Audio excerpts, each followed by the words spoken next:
I got one like 2 weeks ago too. We're not. From the Abdul person? No, it says Rick Scholl, but it says. F. I'm guessing it wasn't your normal email address, and it says. And then can you talk today? You have my phone number, you can. Yeah. Weird. I just thought it was weird. I've gotten two now that say Rick But Scholl. they're not in our. Blocks them.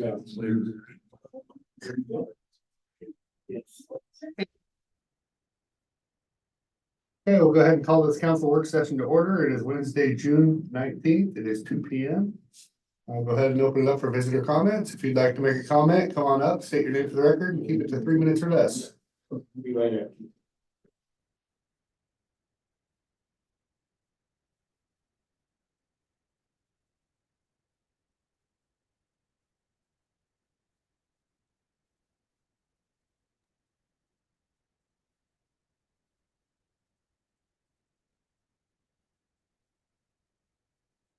My name is Rob Ramos. Facts do not cease to exist because they are ignored.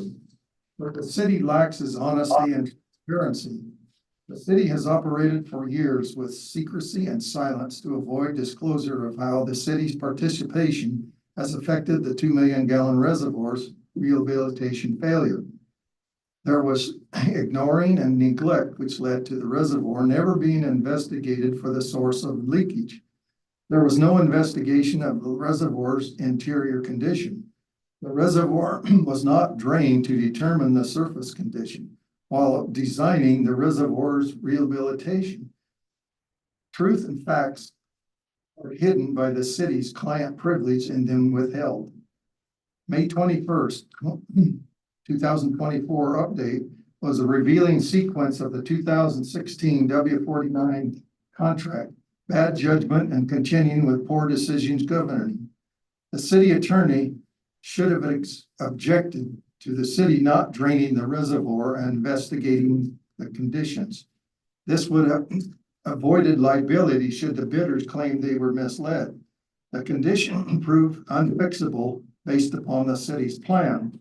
Failure of the contract W49 was the city's stating a contractor would repair the reservoir for $600,000. The city failed to secure a quick settlement for failure to complete the contract, creating years of delays. These years of delays requiring a reservoir replacement. The city eventually promoted a design build for replacement. The city, having no money, couldn't capitalize on the July 12, 2023 Emery and Sons proposal of $4.2 million. 10 months later, the cost had increased to $9 million on May 1st, 2024. The city is needing $10 million in grants, shelving the reservoir's construction until securing funds. Trust has diminished, creating a loss of faith in administration's financial planning. The city had a $2 million grant with being withdrawn. The injustice was the showing a lack of preparation. The city budgeting only $400,000. John Balch was not preparing for the coming eventuality. I believe the city was operating like a business. John Walsh, as CEO, would be facing a replacement. The future of the city is expecting enough grants to offer the citizens of St. Helens a free reservoir replacement. It would seem to me that the people who use the water would have some obligation for the costs. The update given by Mohammed and Sharon was revealing, showing that information was withheld. This information was blindsiding the council while asking the council for direction. I believe the newspapers weren't serving the community. The newspaper should have printed the May 1st, 2024 council meeting as front page news. I agree the Public Works and Engineering update was confusing, but the facts were revealed and the facts telling the story.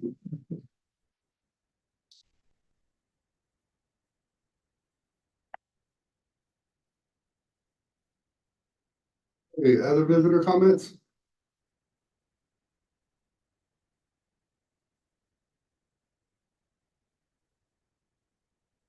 Ready, Brian? I do want to thank you for deciding that you're gonna not eliminate the work comments in the afternoon. You'll probably regret it now, but still wanted to thank you. I want to talk about the presentations that were done. It's pretty clear that you have one councilman, Mr. Hubbard, who is totally inappropriate. It was obvious that Treadway was a clear winner, and his biases and affiliation with Winfried is what biased him, and we'll see when we get the other scoring seats how many other people were biased. I want to ask though, how you vetted these people. Are you telling me that has anyone checked any of their thing, any of their information? I think the answer is no. I can tell you for a fact that on the one event that I'm familiar with, they had at least 3 factually incorrect pieces of data. Now, I'm sure that they only provided false information on the ones that we actually are local and know about, or maybe not. Regardless, how is that not part of your process? You guys are not children. You won't just get up here and put up a nice PowerPoint and you assume that everything they tell you is the truth. You need to vet. Number 2, do they have the cash? Clearly, he was surprised. And his comment when I asked him specifically, do you have the cash, was, it should have been part of the RFP process. I said, duh, yeah, it should have been. You should have put that in the RFP. He wasn't expecting to have to get, a couple of $1,000, $20,000 between now and Halloween Town and then put out $300,000 or $400,000. That was not his anticipation. That's all on you. But again, you need to vet him. And then finally, on the tourism committee, that was a disaster. I don't know how many of you were here when there was a tourism committee. I don't think any of you were, frankly. I think that was before all of your time. All you need to do is get a bunch of people who know nothing about tourism together to tell you that, oh, let's run tourism. It would be worse than the 5 of you, frankly. And I think it would be an absolute stupidity to have a tourism committee, especially at this point in time. If you were going to have a tourism committee, you should have thought about it. You should have put the tourism committee together, and they are the ones that should have done the RFP and the hiring of the person. You don't then put together a committee and say, now you're responsible for a person that you had no responsibility in selecting, evaluating, or picking. That just ass backwards, as is usual for the city. So it's like, I expect you guys to be more competent, frankly. You guys could do a better job. This whole entire process has been a disaster from the beginning. And here it is, you've already announced it, and I'm still waiting for my public records request. So I want to get the score sheets, and we'll see how badly that whole process was corrupt. Other visitor comments?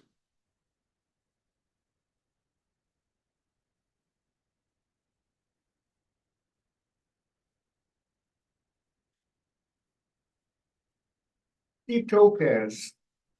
I was somewhat pleased to see that all the council minutes from February were presented to be approved of. So we have a number of months. Unfortunately, a number of things, the information inside those minutes could have been used for meetings prior to this, and it wasn't available. Looking at past minutes, back in 2019, I voted nay on process of how we were to sell the grow facility at the mill. And we found out later that the mill or the property sale was null and void because of the process. Later today, we're having a public meeting on the Millard property. And later on, we're having the city council declare the property, the Millard property surplus. In fact, there's even numbers on what it is valued at. Proper procedure is in your executive session, you can discuss you want to declare property surplus. Then you make a public statement with a full description, whether it's got water, oil, gas, whether you got toxic waste, what the boundaries are. And inside that, you also have to have an appraisal of the property, what its value is. Within 5 days, according to the official procedure, you're supposed to have a public meeting. Having a public meeting before the sale or before it's declared surplus property is illegal. Okay, after you've had the public meeting and there's no big changes, then the property can be offered for sale. According to the outline of what's going to happen tonight, there's already basically discussion of what a lot costs. We don't know how many lots. And it seems that there's actually been discussion of people buying or selling it. Again, it's not what the law says, and I have a feeling that we probably were going to get sued because we didn't follow procedure, and any sale will be called null and void. Thank you.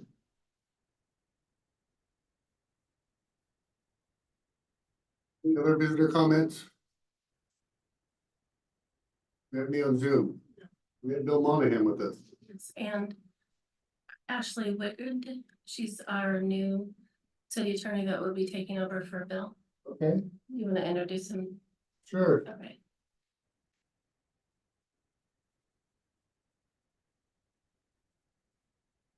Hey, Bill.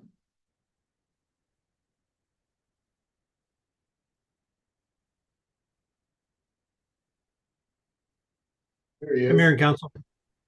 Hi, Mayor and Council. Thank you. Wanted to introduce you to Ashley Wygod, who is with the firm to take over as a city attorney for us in some jurisdictions. You probably have been aware that I've been moving towards retirement for the last couple of years and finally have the right person in place who Pete Hicks has chosen, Ashley, to take my place. Ashley has over 10 years of municipal attorney experience working within the City of Gresham City Attorney's Office and has a wide variety of experience working with various departments as well as councils. So I feel that I'm leaving you in very good hands with Ashley and the rest of the firm. Right. Ashley, thank you. Thank you, Bill. And Ashley, welcome. Thank you so much. It's good to be here, Mayor and Council. I look forward to meeting with you and working with you and supporting your needs. So looking forward to getting to know you all. Okay, and so I was also calling on some advice, Bill, that we've already went through the appraisal process. There was just public comment on the property sale tonight. That's We've right. already went through the process of appraisals, declared it surplus property, went through appraisals and not surplus property, but property for sale. And we have the appraisals and everything is up to date and moving forward with that. The meeting tonight. Yes, that's right, Mayor. And tonight, the meeting has been properly noticed by Kathy Payne, who followed the procedures that are established in ORS. And at the meeting tonight, my understanding is there'll be additional information that will be given that's not within the actual resolution and within the notice that was published properly within the newspaper. You're following the proper procedures. You'll be providing the information that's necessary according to the statute, and then we'll be able to proceed towards the sale. Yes, you followed the procedure properly. Okay, and will we have somebody else from the firm or will we have yourself and Ashley at that meeting? If you'd like, I can be there at the meeting. Since I worked with Kathy on it, I can certainly be there. Yes. Sounds like it might be a good idea. Certainly, I'll do that. All right. Thank you. And Ashley, welcome. Thank you so much. Okay, so we're gonna move on to our first item on our agenda, which is an annual report from our city insurance agent of record, Chris Iverson, Aiken Hamilton. I'm gonna let David do most of the talking today. I've had pneumonia since last week. I'm not infectious anymore, but I have trouble with my voice, so. David's gonna lead the charge, but I'm here for questions or help. We'll see if I can not talk while he's talking. Good luck. Which is hard. Good luck. History is any indication. Good luck. while we're passing those around, just wanted to bring up here that CIS remains the best market we have for cities and counties and public entities. They are a risk pool, so most of the cities and counties in the state pool together and provide the coverage necessary. The pricing is better than anything out there. Coverage forms are very good, and there really are no other markets for public entities in the state at this point. So we're charging ahead with CIS. So first section here is just going to be the premium comparison of the upcoming year as opposed to the expiring year. Their liability is up very slightly. Our auto premium is up, and that is basically because we've added 3 additional vehicles and the changes have been made over the course of the year. Property increase is going to be the largest increase we're seeing this year. Again, the driver on that is going to be increased property values. We met with all of the department heads and with John to review those changes, and we increased the property values by just shy of $21 million. Cost of construction continues to go up. Cost of goods continues to go up. So we're making sure we have appropriate coverage in place in case it's needed. Can I add something? Yeah, go ahead. It didn't take long, did it?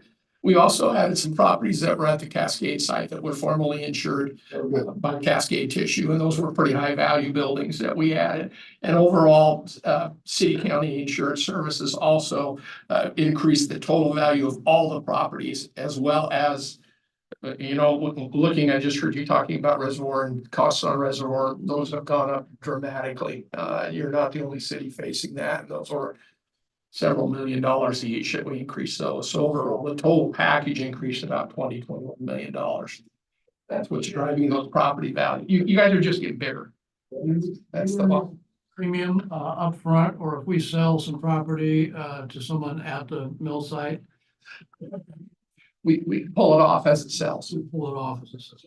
Sorry. Yeah, you pull it off, and again, it's not going to be 100%. You should get credit back for anything we pull off. We're no longer insuring.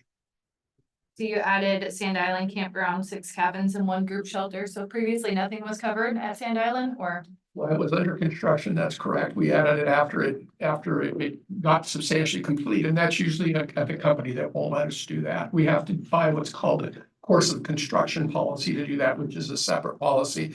And we've talked about it. John and I talked about it. The values just weren't big enough, and the chances of losing all 6 of them were very minimal. And so we thought it was worth the risk to leave it until it was completed and then insure it all.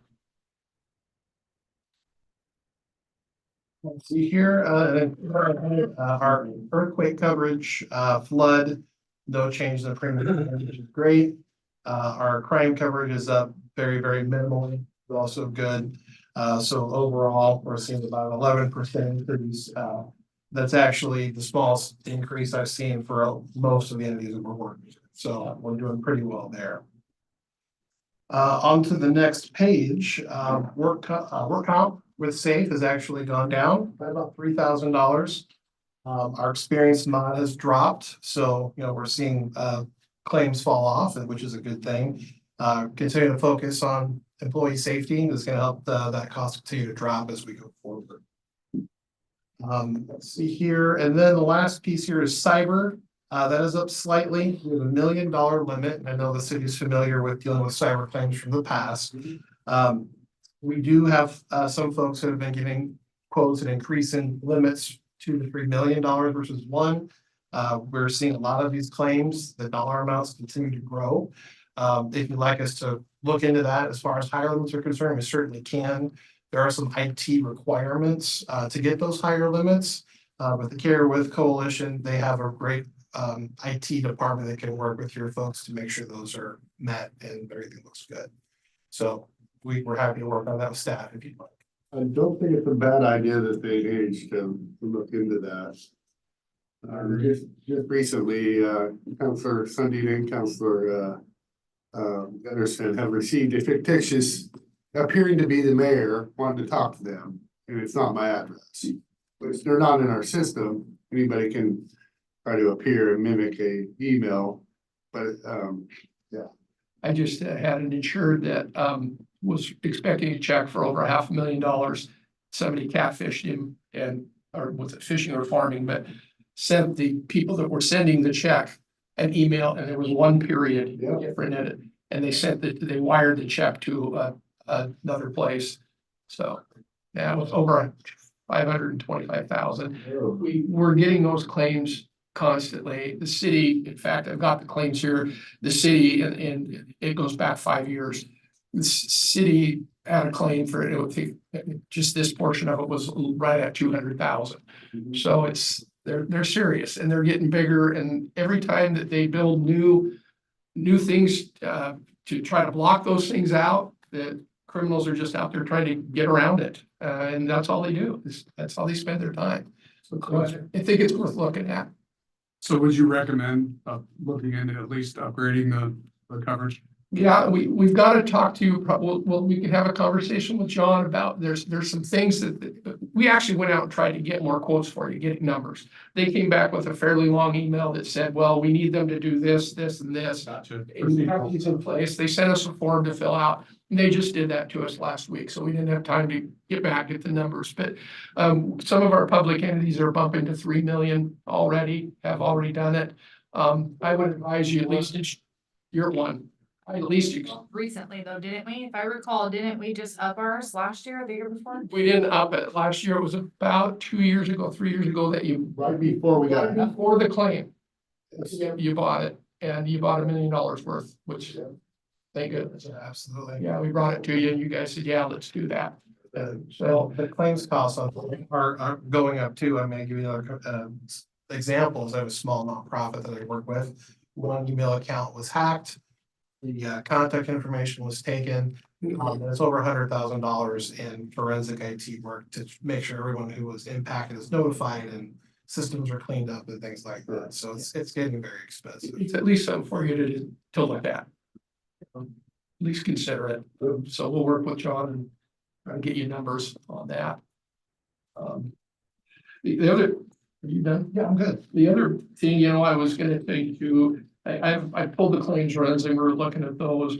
I know the numbers you're looking at look high, but in the last 5 years, they've paid or have reserved $1,369,000 in claims.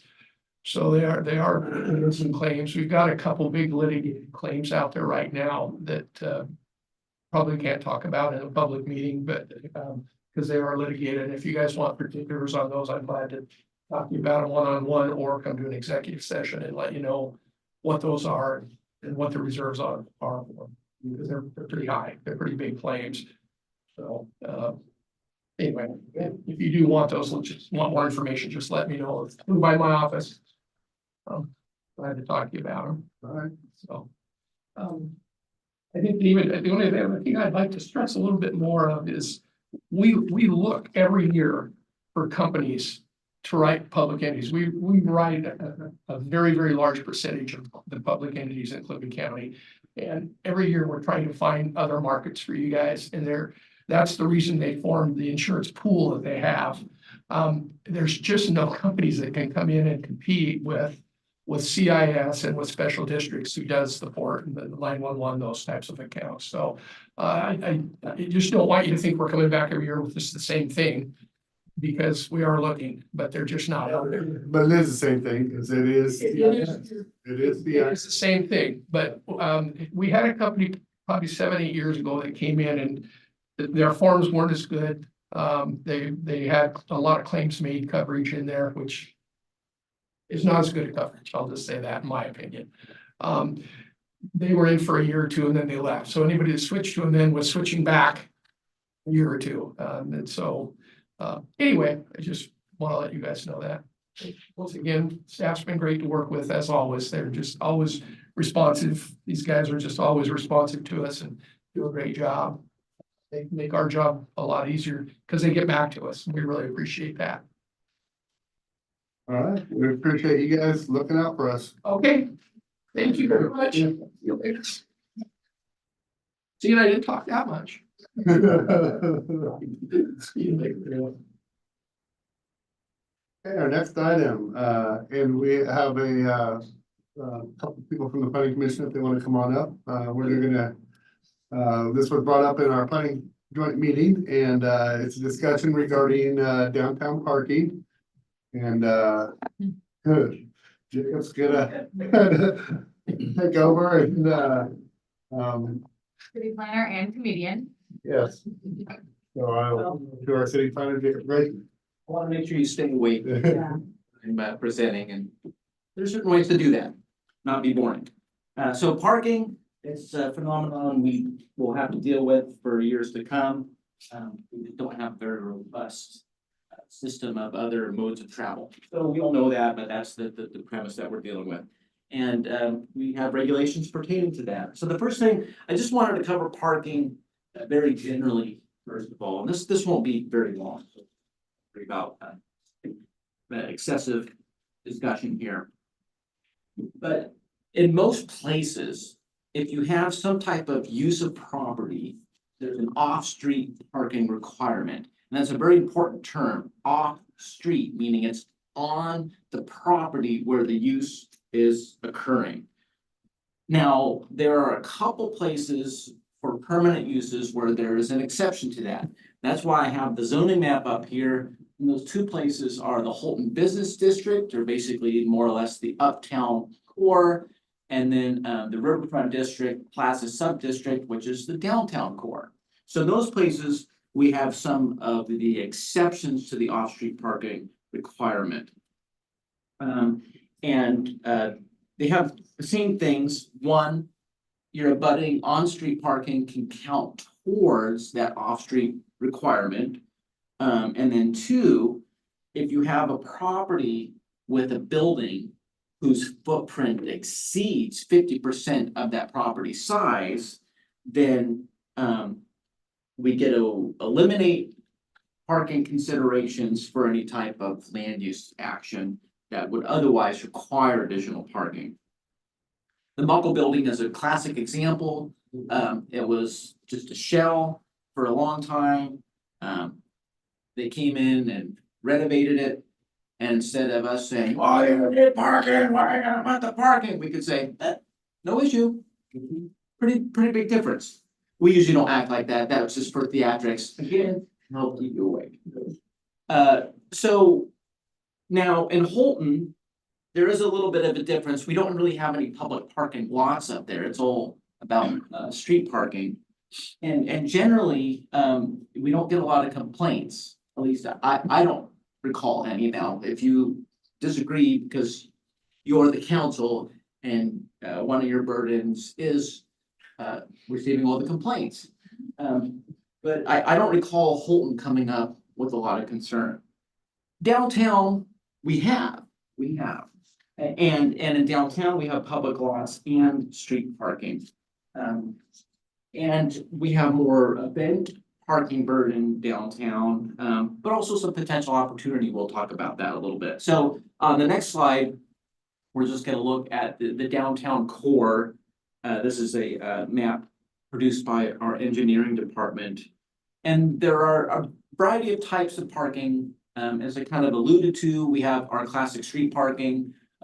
Much of it, which is all day or 2 hour, depending where you're at, they're labeled, depending where you are at, they're labeled there. We have the parking lots associated with the county and city governments. Those are highlighted in purple there. They can be used off hours at least, and weekends. And then we have some of the public parking lots, and those are shaded in the green. Now, note that there's a yellow area, a yellow box identified as the Masonic lease area. Yeah. And that's not something that the city owns. That's owned by the Masonic building. So it's property associated with the Masonic building. And for a long time, I don't know, 20 years, maybe more, maybe a little bit less, but as long as I've been here, I think we've had a lease to use that area. I don't think it's very much annually, but that's not our property. So potential someday in the future, the landowner could say, no, I don't want to do this anymore. So it's just a good thing to point out. The other thing to think about when we look at parking lots versus street parking is the lots, that constitutes surface parking. But it could potentially go vertical in the future with the parking garage, as needed. Of course, that could be on other property as well. So, can the downtown parking supply meet the demand as far as quantity and other factors as well?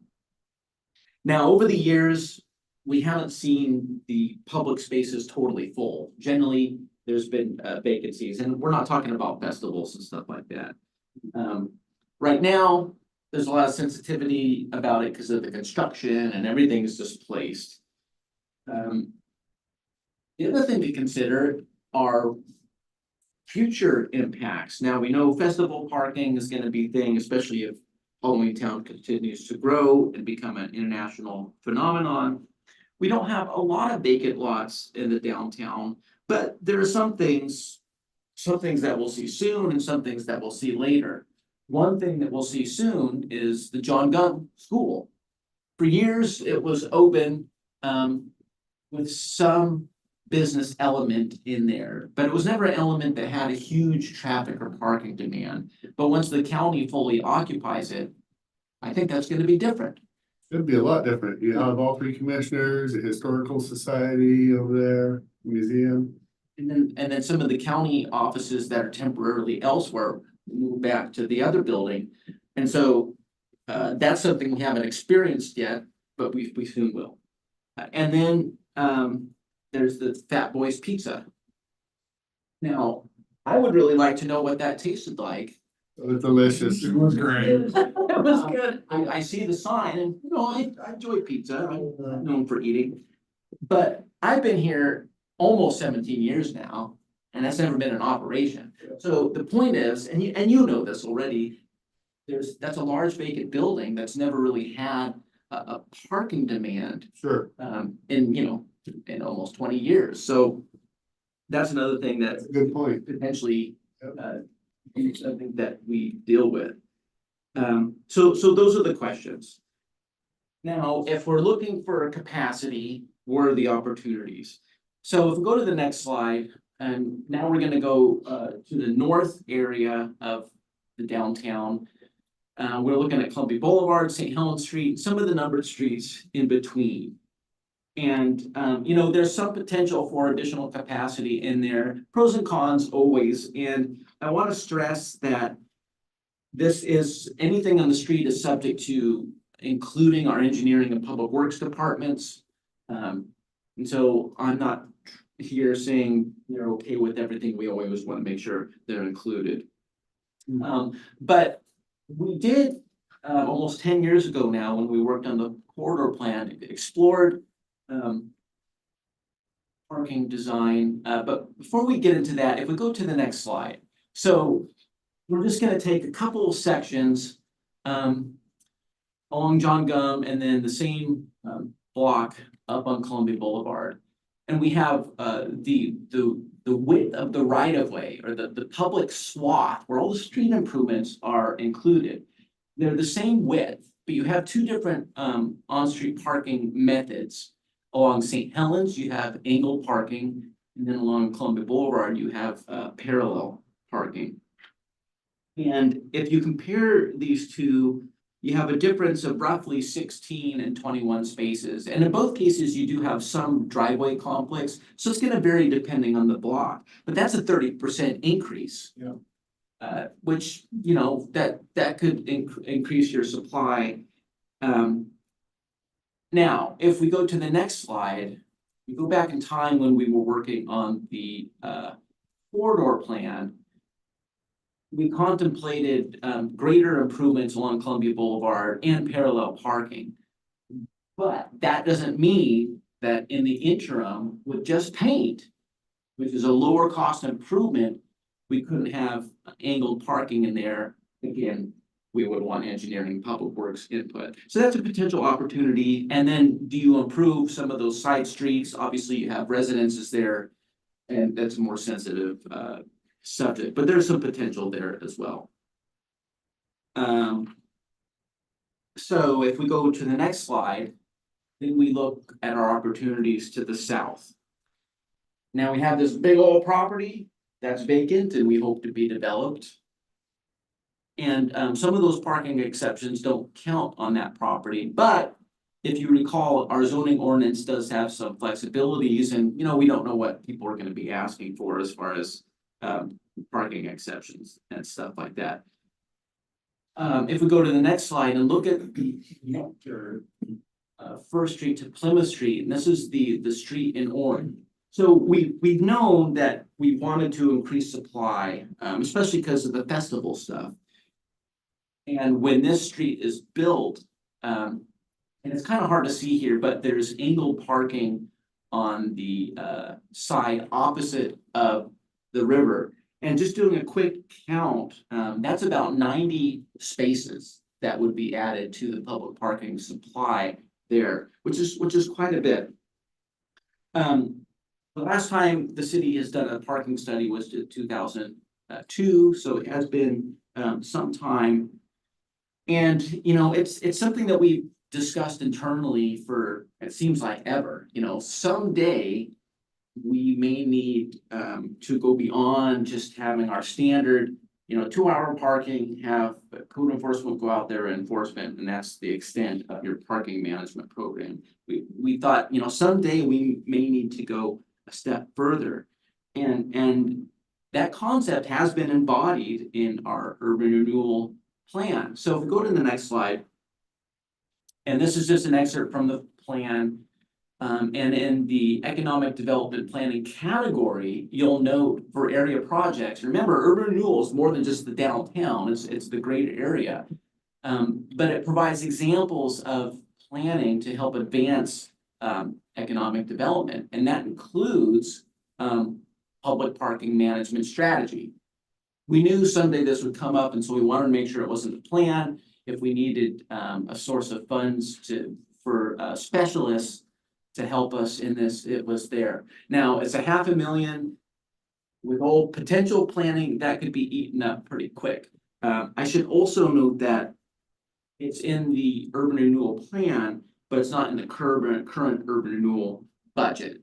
Yeah. So it is something kind of looking forward. So now, right now is not the best time to do that kind of thing because of the construction, observing the impacts of John Gum and those kind of things like I talked about. And at the joint meeting with the planning commission, I remembered in our transportation systems plan, we wanted to plant more seeds for it too. But since we had that discussion, I thought, and you wanted it on the agenda, obviously, we're gonna talk about it.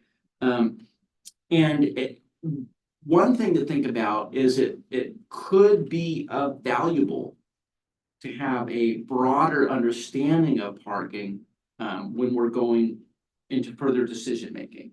Like, do we want to reserve any of that property for parking? And if we do, how much?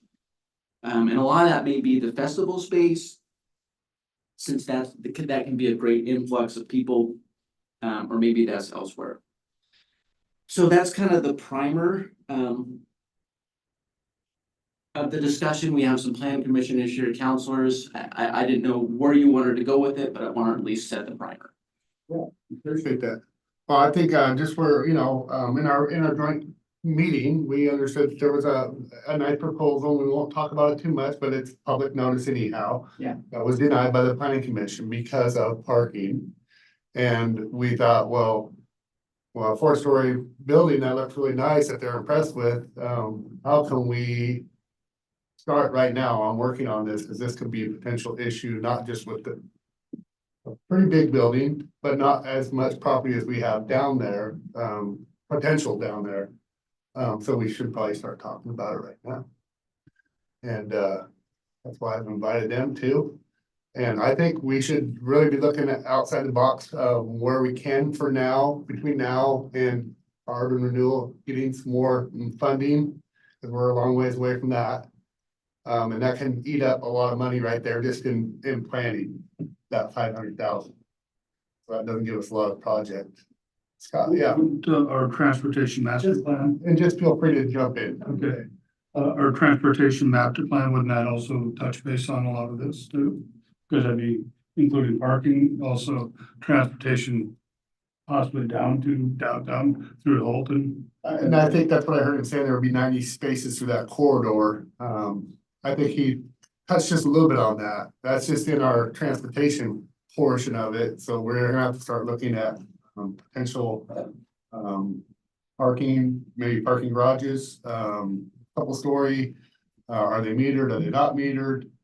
How do we start looking at these type of situations? With the events that we have, we need some type of mass transit, Okay, some shuttles or buses or something to that effect. so I'm always a visionary trying to look out, you know, I mean, that's just something I've learned from sitting here, it's 50 years out. I went to Jacob, Jacob, Fifth Street and Old Portland Road. He goes, there's one chunk of private property there, and then the rest of it is street.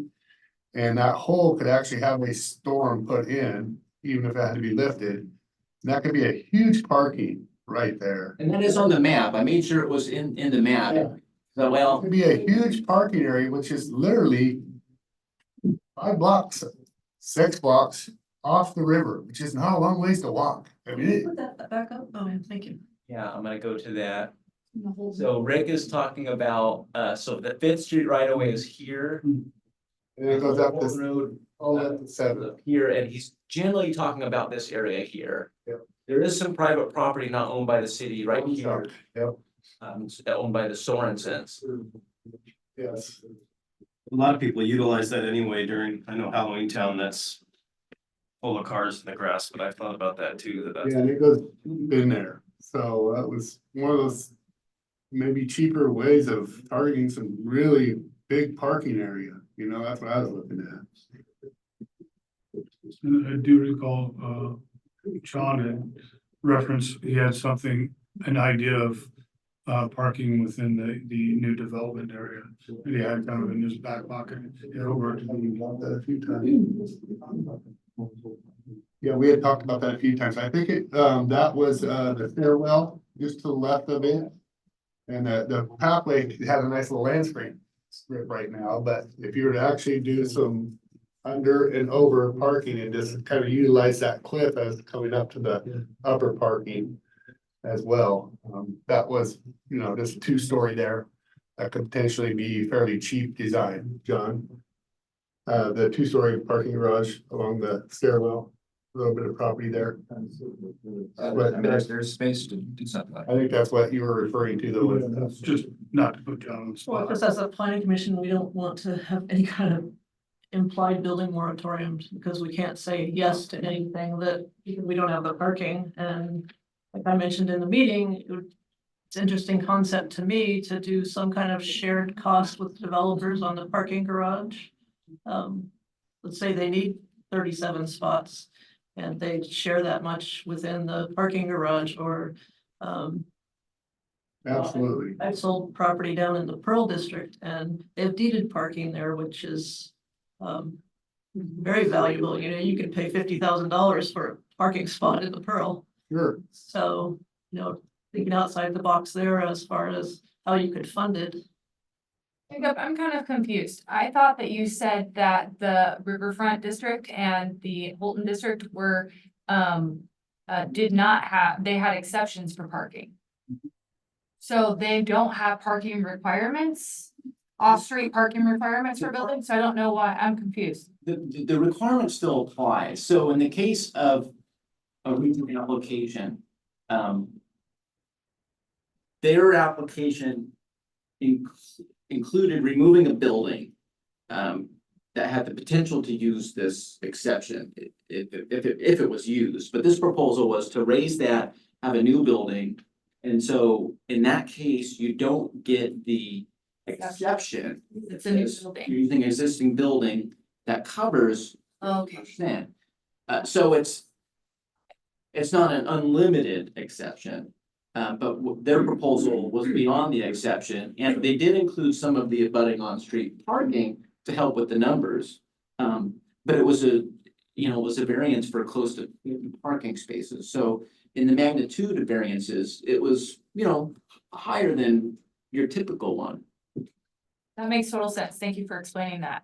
Second thing that I was curious about is I really do think that the way that we fix the problem and really take this on head on is by having the plan updated, and that obviously needs to be probably accounted for in the urban renewal budget the next time we do it. So it's not something I feel like we can make a move on right now. But in your opinion, what do you think is something we can do right now to address the parking issues? I know you pointed out changing some of those parallel parking to diagonal parking. So is that something we can do right now? Well, we would need to get, Public Works Director Zaire in here, because I don't want to speak for his people and their ability with everything else going on. But as far as a capital improvement, and this is a classic Main Street thing, paint is cheap. And conceivably, a lot of that can be done with paint along Columbia Boulevard. Along the side streets, it may be some asphalt and some paint. But those are the lower hanging fruits as far as adding capacity in the near term. Yeah, and so my question would be, Jenny, within our urban URL district and within our urban renewal, that we can utilize that because it's in parking as described. If we said have a little chunk of property next to something and we wanted to say, you do the improvements, we're gonna own it, but you just do the improvements and we'll count that as the parking for this because it sparks this development. That's within the urban renewals right to do that. I think you're referring to some type of like development agreement, like an Yes. EPA, development and disposition agreement with a future owner. Like that would be established when you're selling the property. There would be terms and conditions on the sale of property. And one of them might be a shared parking arrangement. Yeah, the urban renewal agency has that authority. Yes, I just want to make sure that everybody heard that, you know, if there was a specific chunk of property that was within our urban renewal that the city owned, they can, if they wanted to make it all parking, they could within that urban renewal. Not saying that's what we do, but if it made sense, take even a portion of a property for a structure, that can be done. Free of the development around it, but it can be a shared cost for building the structure. The land is free from the urban renewal, but you share the cost of a structure like you were speaking about. So it makes kind of the city a partner, and the city can still own the land too. Yep. What if we look at the potential for taking a city slab of property and just putting in a flat parking, temporary kind of parking, asphalt and, That's what I was getting around to on that quarter. but maybe not like a parking structure yet, but something. I'll try not to talk too much on delivery because this may Well, be I'm something that's curious appealing if to that's us. a possibility. I'm trying to. Just wonder how you transition later if you move them into parking and then on that same land, you have to then later build a parking structure where do those people that parked on that land? So. And we do get into, so if someone, let's say someone wanted to build a private parking lot, there would be standards that apply, including landscaping and stuff like that. Now for like seasonal festival parking on idle land, obviously we have it. Sure. Yep. That's. Yep. Hones out and let it go. Yeah, that's, but a permanent lot, there are some standards that apply, so it would be a little bit more than asphalt striping, because there would be some greenscape. That would be some of our normal standards. That's good to know.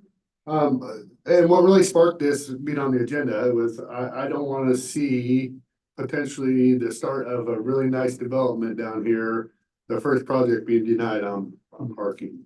And because that is public knowledge. And I don't want to deliberate about it, or talk about that project too much because it may be being appealed to the city council.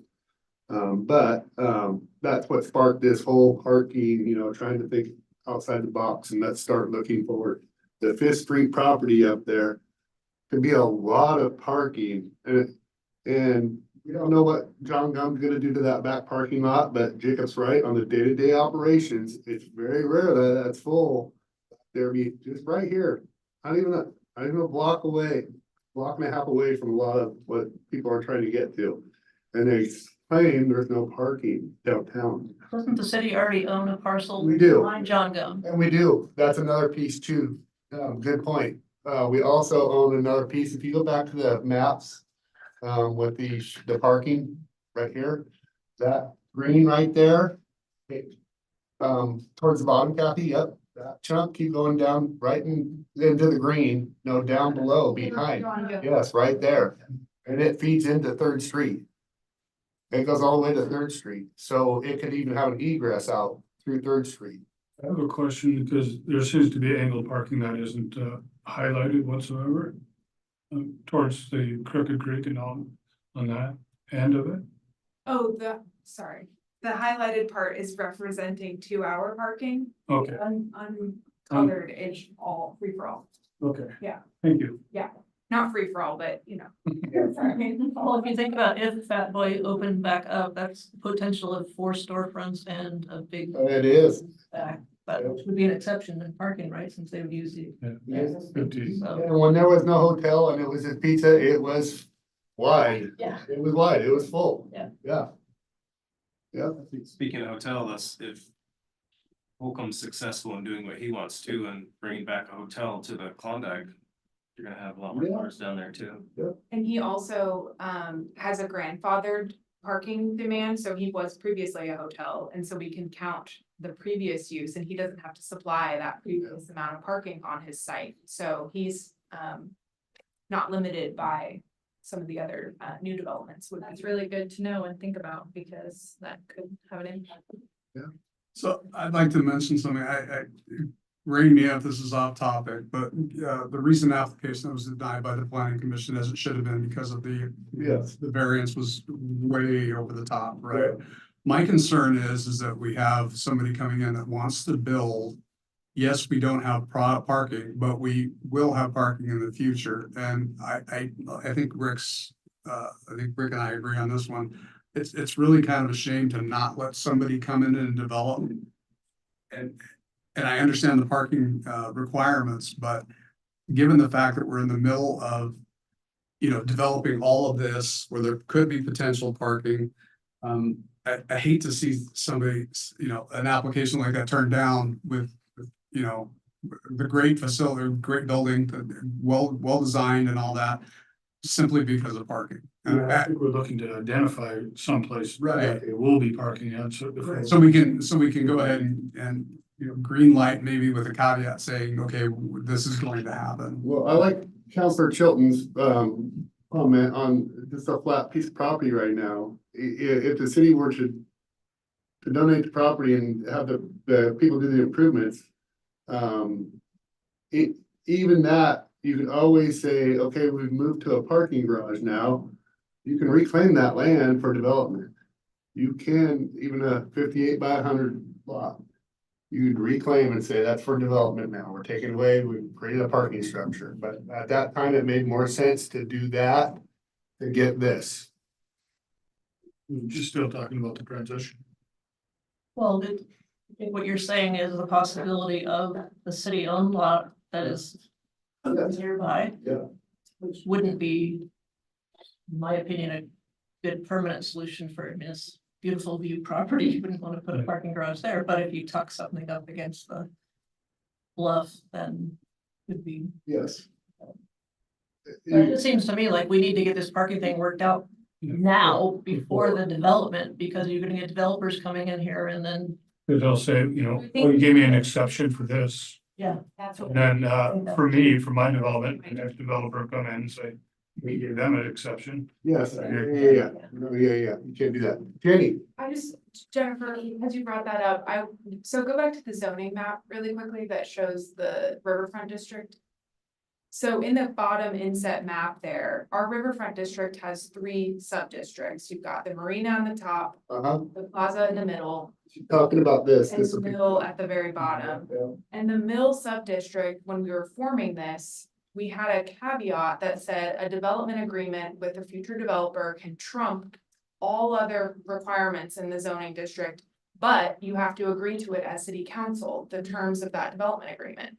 So as city council, if you get a developer who comes in and says, I can provide this much parking, but I can't provide exactly to the T what the code says, that development agreement can trump that requirement. Sure. So as city council, that zoning district is flexible. And so I just wanted to point that out, because there's this misconception that if someone comes, our hands are tied, the parking code is strict, but it does have an exception. So the things you're talking about are built into that zoning district, but not this one. Yes, because it's right on the edge. It's literally on the edge, yes. And so with that. That's it, so this brings my question was that. The parcel right next to it, is it in the new development? It's, Different zoning district. In the mill district. yeah. Is that the old annex building is the line right there and then it goes, okay, that's what I was wondering. Yep, because it was surveyed as a chunk. Well, it was the veneer mill. Yeah. That's the mill subdivision. Yes. I think another thing you'd have to think about is the distance between the development and the parking. Because I mean, what we're looking at is behind, the parking that exists right now. So. That's 3 blocks away, and then the next one is 6 blocks away. Sorry, Scott, I was trying to, but I was just thinking, because we have all these annexations coming up. Could they ask to be annexed in? They're abutting, they're abutting it. Can Jacob, can they, I mean, you don't want to start that, but could they literally say, we feel as though we're part of this district?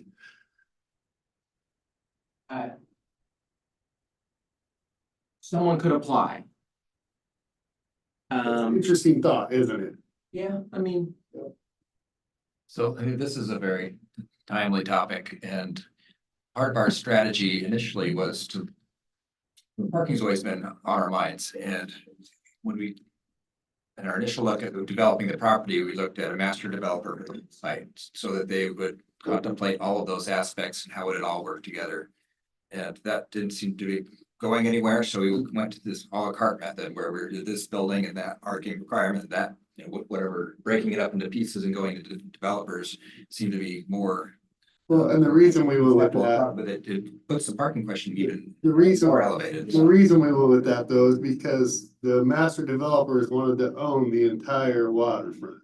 And that still needs to be very clear, very clear that, yes, they did good work and there's no doubt they would have probably be further along than we are right now.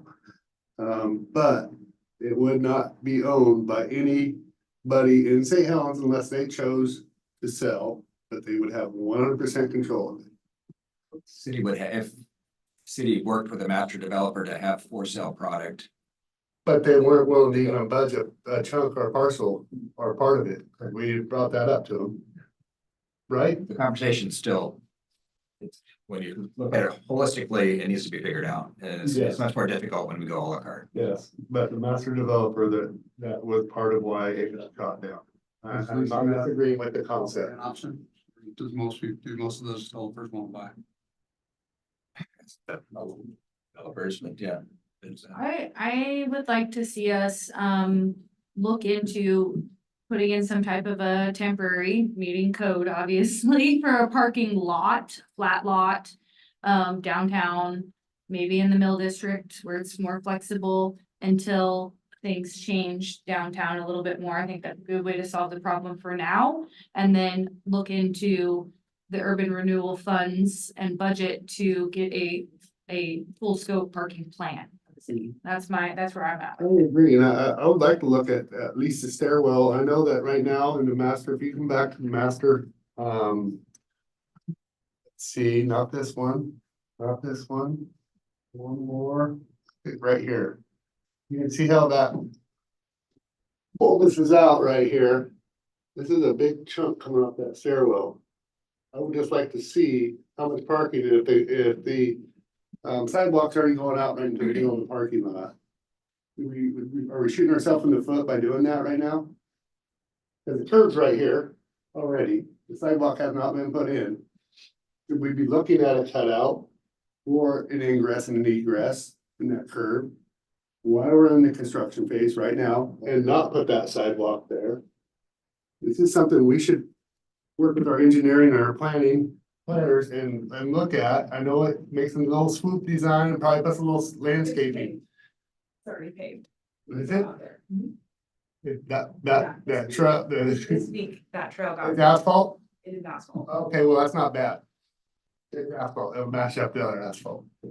But can we look at it? If, I mean, and see, I imagine there's quite a bit of engineering can put quite a few spaces right there. Even just a square right here. Yeah. You know, a little bit simpler of an asphalt parking lot that could serve the needs of downtown temporarily for a couple years or something.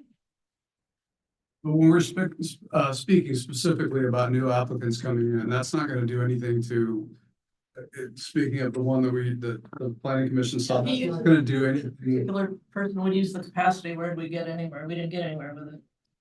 but they could not use that lot because it's offsite, correct? Not with the building design. Right. They'd have to rechange the building design. I mean, it could be used if, depending on the city, how the city manages the lot.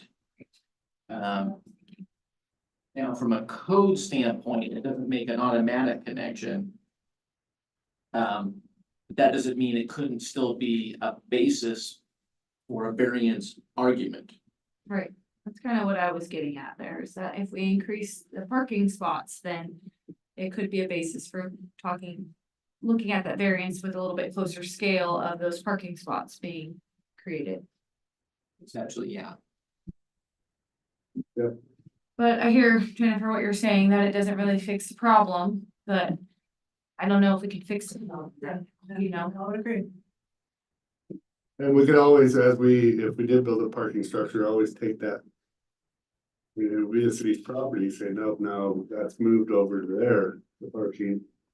You know, I mean, if you had a master plan that, you know, at the end, you could say, this will be where it will eventually be. Well, you have temporary parking. So I just wanted to get the staff on it, if you can put it on your queue as like not super high priority, but just something that we, work with engineering, just to kind of look at some options. Jacob? Interim surface lot, that's what I'm hearing. Yeah. Nobody's frowning. People not talking are frowning.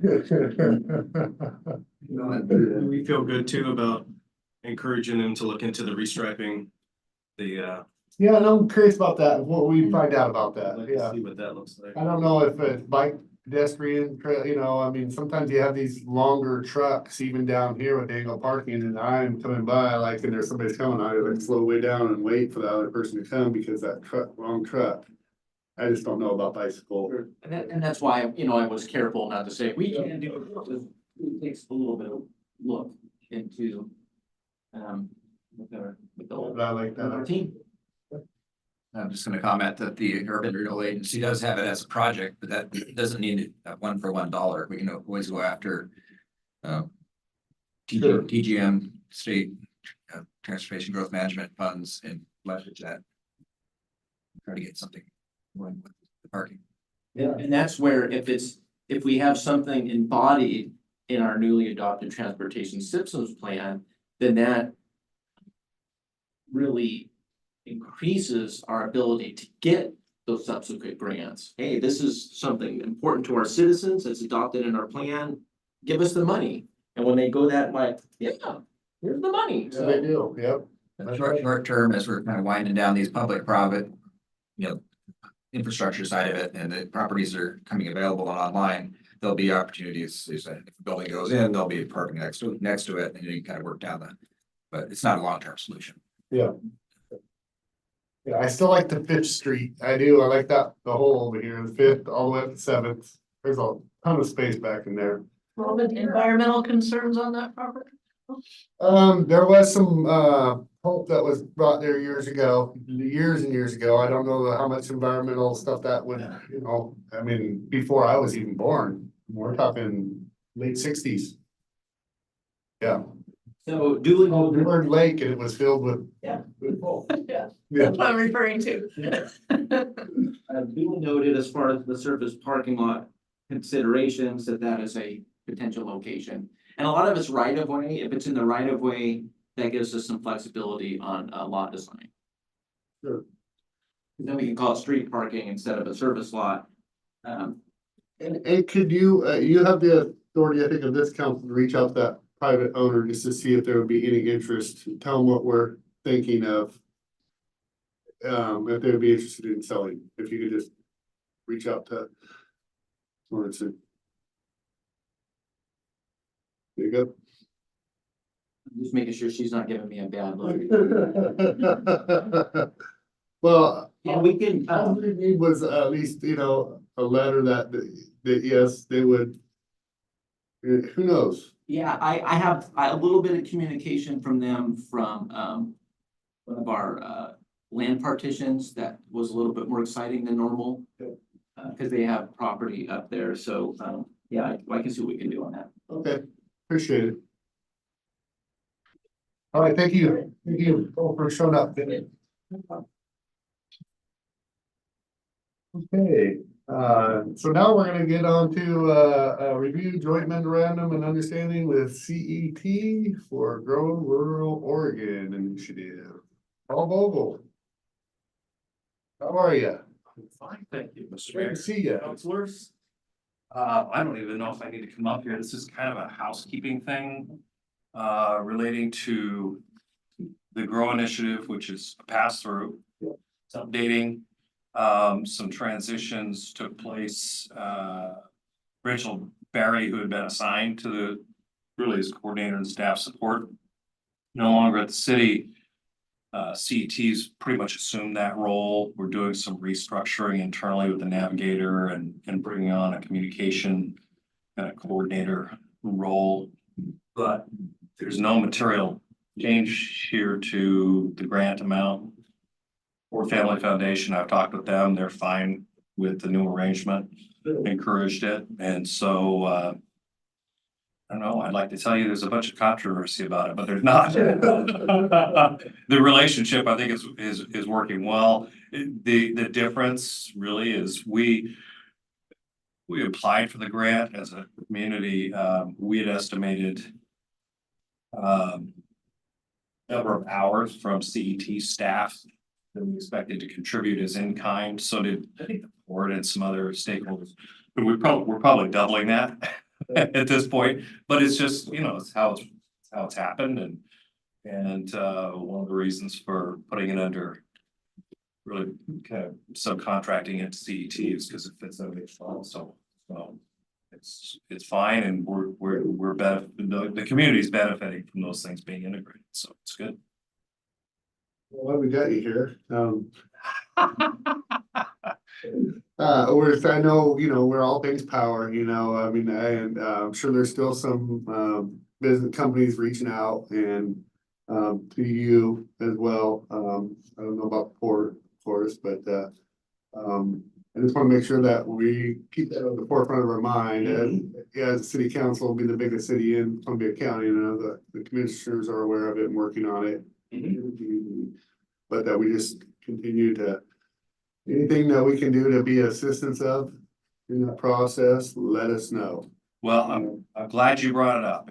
Because we finally, last week, the county, you know, we put together 2 grant applications, one for the substation.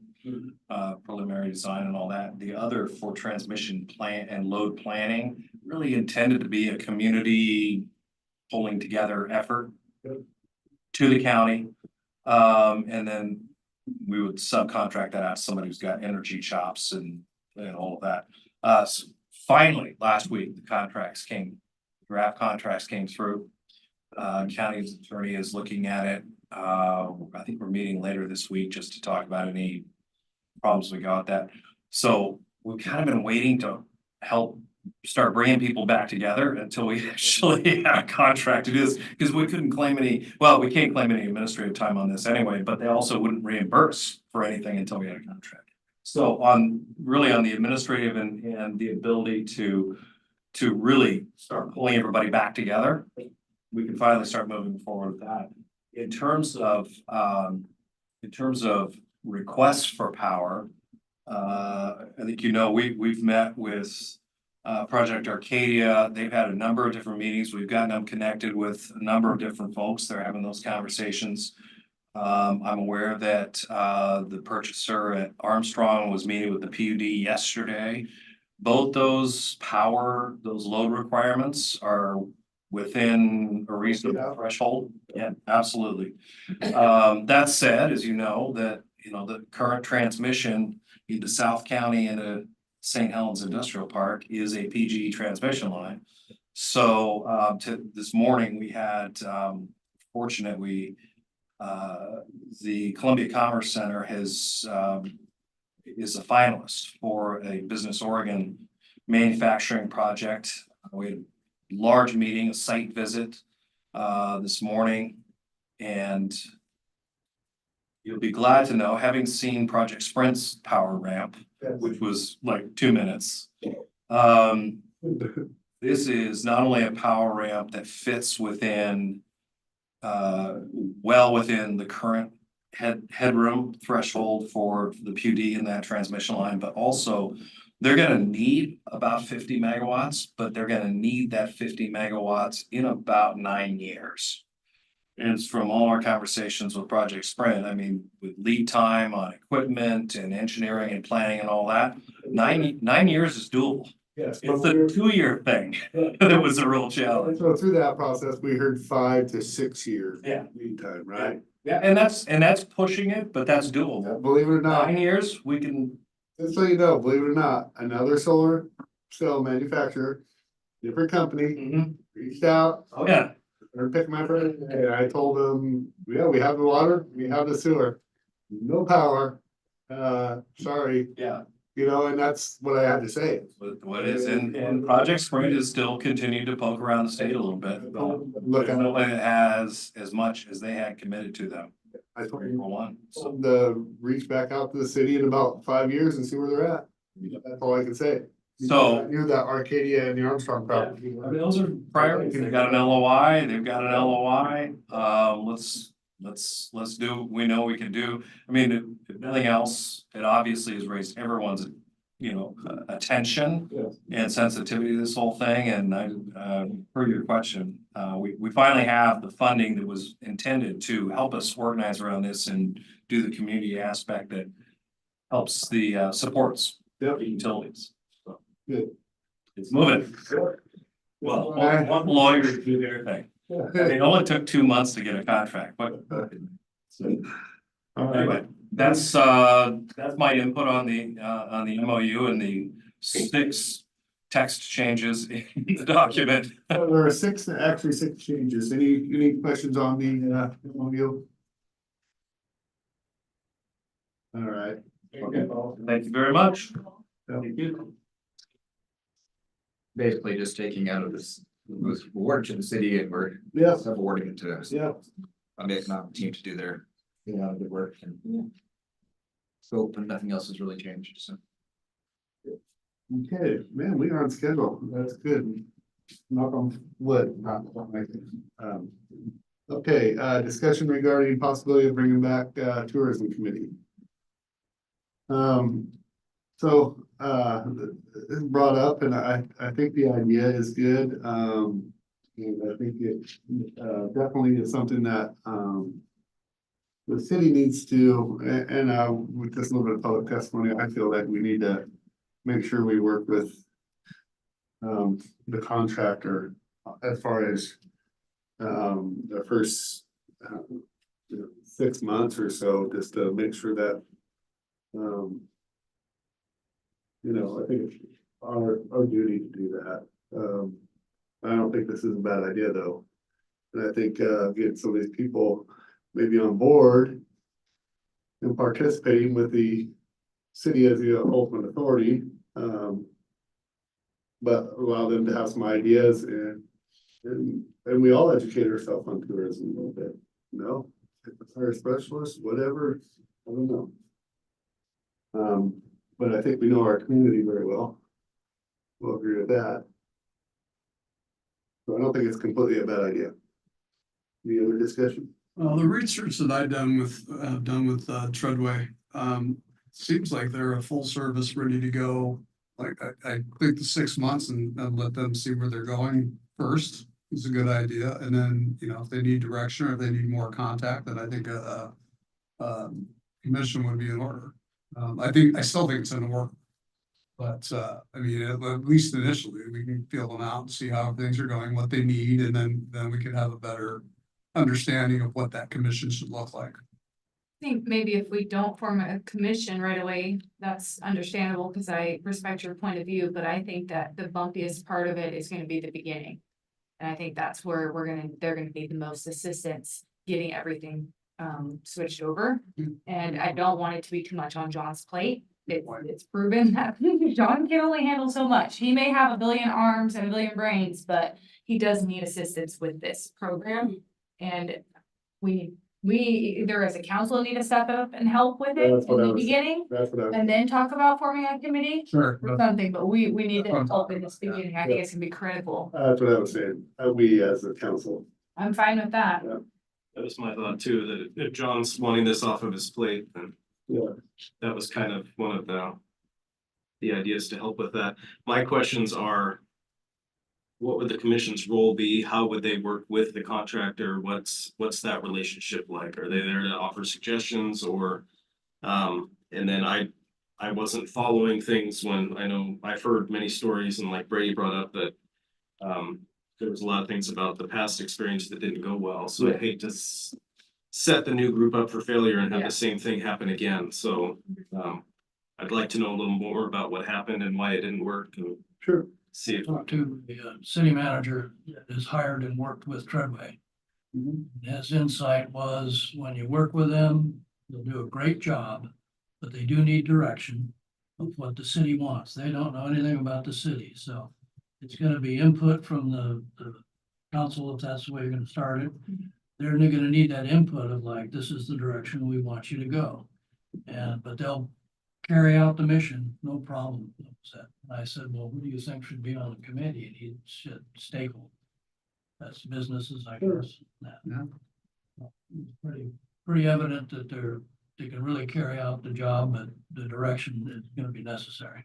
You know, in our packet, we had the example there of what the old commission consisted of. Do we feel like that's still a good representative from the council, a representative from the Chamber of Commerce, a business owner? Yeah. Do we still feel like that's appropriate, or do we think I there's? think it is. That's why I tried to base my JTAP and, because he lives right down the corner there and he is affected by a lot of what, as not a business owner, as a, citizen, because I think there should be stakeholders, of course, Russ, but I think there should also be maybe, one person that lives in the area or two at-large residents that can speak on traffic flow, if we need to hear about that, right? And congestion or, just that type of. I think we will also, as this begins, we're gonna see what is needed. I think we're gonna hear a lot from people. And we're gonna hear a lot of those concerns, and I think that will help us form an idea of what is needed on this committee to carry tourism, onward. But I do think that we should probably handle it for a while as a council and have it be very public and just really like, this is what's happening. These are the problems we're dealing with, and here's how we're fixing it, and just, at least for a few months until things kind of get going. Totally agree with that. But when we had the tourism committee and it was repealed back in 2015, prior to that, we had a part-time tourism director, and they worked on it's basically heads and beds, advertising, marketing. They didn't do events at all. They maybe make the Maritime Heritage Festival, a couple little art walkie kinds of things, but events was very much not the focus of that committee or the direction. It was only till after that we really shifted. It was all about having a convention center, a city-held convention center, and I don't think that's a big focus right now. What we've heard from the hotel folks that have been interested is that we need meeting space. We don't need a convention center. if you want to build it in the hotel, it's really expensive. Yeah, they talked about, they'd have a big enough space, but they'd do partitions. You know, not a convention style space, but they would do partitions for like quilting and that was quite fascinating to listen to those people talk, by the way. Yeah. I've been to a lot of seminars or trainings where it's at a hotel, they've got multiple like areas that they can, like you're saying, they can draw off and then, you know, they can have 5 different meeting rooms that have, you know, 100 people in them. I think now's a good time too to start thinking about what this is gonna look like for the staff.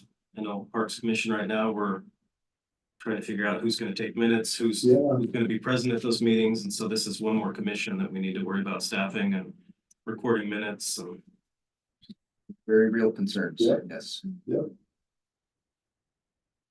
For now, city council is gonna handle tourism during the transition, maybe even through construction.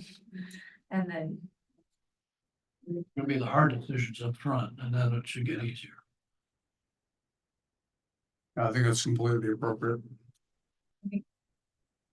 Treadway will. Yeah, and so we have to just remember that we're hiring a contractor, so we have to make sure that we understand our roles. I'm thinking just moving forward because I'm listening to our attorney and you guys have talked to him and, about the RFP process, why you can and couldn't do something if they're a contractor. So we just have to make sure that we're, and I think everything will be good, just knowing that we go into that approach, knowing that. So. Yeah. Don't forget that though. Okay, we're on good schedule right now. So, any other discussion on tourism? I was So- just gonna make one comment of one concern is avoid serial meetings. Yes. So the discussions you have, it's, you know, and I can send you some information on that, but to not create that sort of thing where. Absolutely. Okay. Yes, no, I would agree. And I would, yes, no serial meetings, no ex parte contact. Let's just work at this as together. Let's make sure that we listen to the pulse of the community. We are serving 14,500. And when you brought that up, I wasn't even, but it just dawned on me that it could happen and that you can get in a lot of trouble. You can trust somebody one day and they come back and stab you in the back the next day. That's politics. So just, let's try to keep this all on the up and up. Well, I think sorry, Brandon, I was just gonna say that my vision for us handling it is in public meetings, pretty much almost maybe, you know, once a month at least, or maybe twice a month, depending on if there's a need. Treadway needs something from us, then they're on the agenda to talk to us and we're solving problems with them publicly at a public meeting. Agreed. That was my thought. Yeah. that was my question is, when we say we're taking on tourism, what does that mean? What does that Yeah. look like? We're not there. The contractor is doing it. I The think- contractor is doing it, but we. Sooner we can get that off our plate too, because we're not meant to be down in the weeds doing stuff like that. We're here to set policy and conduct meetings, and that shouldn't be something that we're doing long term either. Absolutely agree with you. I think there's just gonna be a little bit of a bumpy road in the beginning, so that's why I think it calls for different behavior on our behalf. Yep. It is a world class, what has been built, and I just wanna. And this is the place to say it too. I just wanna thank Tina for all her hard work and efforts for the last 10 years and what she has brought this to, and what it is. There's no doubt that she is one of the hardest workers I've ever witnessed around this town. Seeing her day in, day out, off hours, early hours. I've witnessed it. I've participated in the events, not as part of the event, but just attending and getting a pulse on what's going on. And, I just want to thank her. This is the only opportunity I'll get to do that publicly, last meeting, so. Yeah, 10 years, that's a long time. Okay. Yes, it is. I've been here 8, so. Dog years. Okay, so now I'm gonna go ahead and turn it over to, our city administrator, John Wall.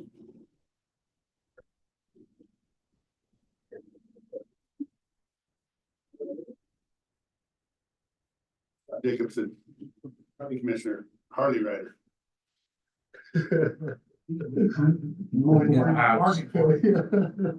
So, yeah, just to stick with tourism, just for a bit more here, you know. We had the presentations, we had the interviews, council authorized the notice of intent with Treadway. That that notice went out yesterday, that initiates a 7-day protest period, which will go till next Tuesday, June 25th. And then the public rest, everybody's doing records requests, is gonna getting all that information and those people are proposing, if they're gonna propose, we'll do so. We'll know by next week what that looks like. I've been on the discussions with Treadway. They're gonna come out tomorrow afternoon. They're gonna experience 13 nights tomorrow night. And, you know, they're looking at their contracts, they're reviewing things and coming up with more questions. And I'd like to get Good. as quick as we can do this year. And So, as default though, we want to make sure, I personally, and I think it'd be a detriment to us, we have a schedule of bands. I think that, because we're not meeting, that John Walsh, we should make sure that these bands continue to happen with the vendors that are available. that's one of my questions, is the council's expectations for 13 nights, should this run past? Right now, we're covered through July 4th and July. Yes, through July 4th. July 11th is the next, we won't have. Yeah, yes. The bands are covered through July 4th, July 11th will be the next performance, you know. How many bands does that give us up until July? Well, we have 9 more to go. There's 9 to go. 9 more to go. 9. Yeah. After, you need 9 more booked. Well, we have. They're all There's booked, a right? booking sheet. They're reserved, they're not, Yes. there's no contracts with the. So Hit Machine wants to play. They already stated that. I seen him at the venue after he got he's on the 18th. They were scheduled. They want to be there. The vendors are saying we all need to pay for our food trucks. Please keep this thing going. That's my intention, is to keep it going. Yeah. Absolutely. Sure, so if Treadway is not on board by then. You're empowered. We're not selling alcohol, No, we're not. We're not selling alcohol, so there's gonna be some expense related to this as far as paying for the bands. But we have, I think we're okay on insurance. It's gonna be a huge step. yes, because we don't have an alcohol license. City doesn't have an alcohol license. It But makes we sense. should have the funds that are necessary, correct? To pay for the bands without any revenue. Yeah. Shouldn't there be money transferred over from an account back to the city? Yes, there should be. There's revenue that we have coming in from hotel motel is about 150 to 170,000 depending. But we also have a contract coming up to pay for this events person, which is more than that, and I'm just a little nervous about not having the revenue. Well, nervous too, but. Revenue, so the one account is not any revenue out of that. So we've put and thank you for that. Lori's working on a memo to outline basically kind of the wind down of E2C. The request E2C to have the financial summary so we can take a look at those records. It's not going to happen on July 30th. Necessarily. We're not gonna have the financial records by then? In the contract, it contemplates the return of funds being December 28th. It's now expired or expiring. There's some things I've been working with legal to try to figure out. Oh, what that's so all about. the contract there says, but I see what you're saying. Yeah, we have a contract extension to the June, but the way it read in the contract is the funding piece was December 28th. How did that happen? Because it was set to go to the calendar year. that language didn't change. One thing I want to bring up as far as the RFP process is the two contenders both said they had the financial ability to put on these. Well, that's just a hurdle we'll be able to get through. Yeah, That's, I mean, that's a, The detail. for sure. yes, it's a detail. I It's just- not, yeah. We should be able to fund 13 nights because that's what would have been expected if we would have kept the same contractor. So I'm just, just want to make sure that's what the expectation is for me, is that we should be able to fund 13 nights, no problem. Somebody should be there to do that. It should be, I mean, close. I mean, without the alcohol sales, it should still be pretty close. There's lots of vendors down there. I don't know. I think it's more, if I may. Yes. It's more of a timing on revenues coming in. It's gonna be a timing thing on winding down with E2C. We're in a new calendar budget year. But, Brand new. and it may affect us budget wise, just because all of this had not been anticipated when we did the budget for our next fiscal year. So, it's just gonna be all a timing thing. I think otherwise we're set and we're okay to cover the expenses of the bands to finish out 13 nights. Yep. We'll be able to do that. Yes. It's, the part of that is just making sure that, there's somebody to manage that, right? Sure. So. Yep. Okay. Which their contract begins when? Maybe. When is this? Well, usually by now they have, all the contracts are signed for the whole season, No, but no, no, I mean the new. Treadway. Yeah. He means Treadway. We don't, well, When that's, is it? that's another detail that we have to contemplate is you don't have another meeting till July 17th. In order to enter into a contract, the council's gonna have to do that, and negotiations aside, we'll have to have some sort of a special meeting to Yep. approve that. And I think we're all okay with that. Kathy we'll just, have to fast track it. Yeah. Yes, the finance. Something is, will work out in the end. it can be via Zoom too. If need be. Yes, I mean, so that shouldn't be an issue. I'll be in Nebraska next week, but Yeah. get on your phone. Some of my grandparents, they're from there. I think Halloween Town, I think 13 Nights have all grown into these really popular. We're seeing people from outside the area come into 13 Nights, and they're traveling to be here, and it's important that we maintain that continuity. And, not only for our residents, but our visitors' expectations, and it says. It's not having another contractor on board, it's I guess it just falls back to staff, and I'm overburdened, overwhelmed, and there's things that I should be working on that aren't getting done. Some of the bigger stuff like the property transactions are the priority, is doing as much as we can here and trying to farm out, use our legal team and others to move the really big stuff along. But, it's tough to do alone. So, Well, you can call on the council, John. We're here to help as well. yes, I want to meet everybody's expectations. Yeah. It's hard when you I get know you have a lot on your plate. stretched like that. But Kiwanis Parade was great. Citizens Day, looks like the weather's gonna be great. No, it's gonna be beautiful. Actually, 88 degrees. I stopped in and thank you, because I wanted to talk a little bit about this.